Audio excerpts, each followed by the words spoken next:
Assalamualaikum warahmatullahi wabarakatuh. Jumpa lagi dalam program One Day One Book Zero, Muhammad is my hero.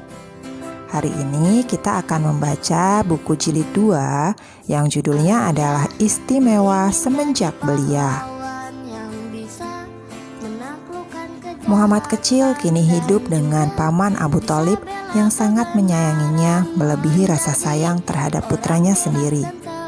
Paman Abu Thalib bukanlah orang yang banyak harta. Bersama sang paman, Muhammad kecil belajar hidup sederhana. Belajar berbagi dengan saudara-saudara sepupunya dan belajar banyak hal lainnya. Paman Abu Thalib melaksanakan amanah untuk merawat Muhammad kecil dengan baik.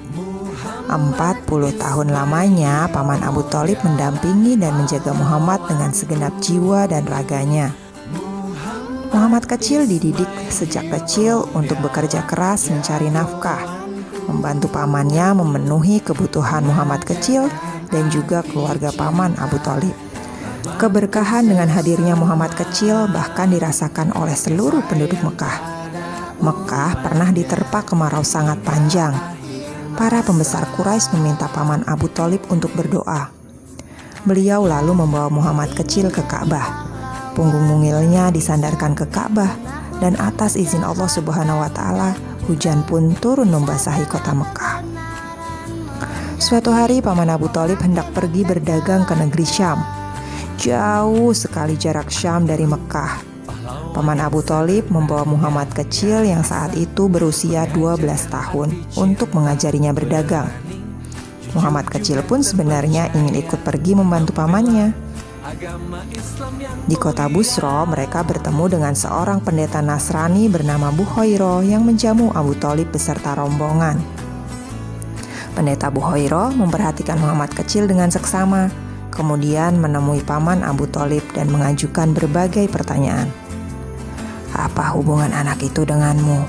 tanya pendeta Buhairah. "Dia putraku," jawab Abu Thalib karena rasa cinta dan sayangnya kepada Muhammad kecil. "Tidak mungkin, dia bukan putramu. Tidak mungkin ayah anak ini masih hidup," kata pendeta Buhairah. "Dia keponakanku," kata paman Abu Thalib kemudian. "Apa yang terjadi pada ayahnya?" tanya pendeta Buhairah lagi. "Dia meninggal saat ibunya mengandungnya," jawab paman Abu Thalib. "Engkau berkata benar. Sekarang, bawalah anak ini pulang ke negerimu dan jagalah dia dari orang Yahudi. Demi Allah, jika mereka melihatnya di sini, pasti mereka akan berbuat jahat kepadanya. Ketahuilah, keponakanmu ini kelak akan memegang urusan yang besar." Dia mendekati Muhammad kecil sambil menggenggam tangannya dan berkata, "Inilah pemimpin semesta alam. Inilah utusan Tuhan semesta alam. Inilah nabi yang diutus Allah untuk semesta alam." "Dari mana engkau tahu?" paman Abu Thalib dan yang lain heran. Pendeta Buhairah menjawab, "Sungguh, ketika kalian mulai mendekati Aqabah, semua batu dan pepohonan bersujud. Padahal batu dan pohon tidak akan bersujud kecuali di situ ada seorang nabi. Aku mengenali dia dari tanda kenabian di bawah tulang rawan bahunya. Kami mengerti tanda itu dari kitab suci kami." Sikap Buhairah menunjukkan bahwa para ahli kitab termasuk Yahudi dan Nasrani memiliki pengetahuan tentang kenabian Muhammad Rasulullah SAW beserta tanda-tandanya. Dari kitab-kitab terdahulu yang sangat dipahami Buhairah, dia tahu bahwa Muhammad Rasulullah SAW adalah nabi terakhir yang Allah Subhanahu wa Ta'ala utus. Abu Thalib pun menuruti apa yang dikatakan pendeta Buhairah dan membawa Muhammad kecil pulang.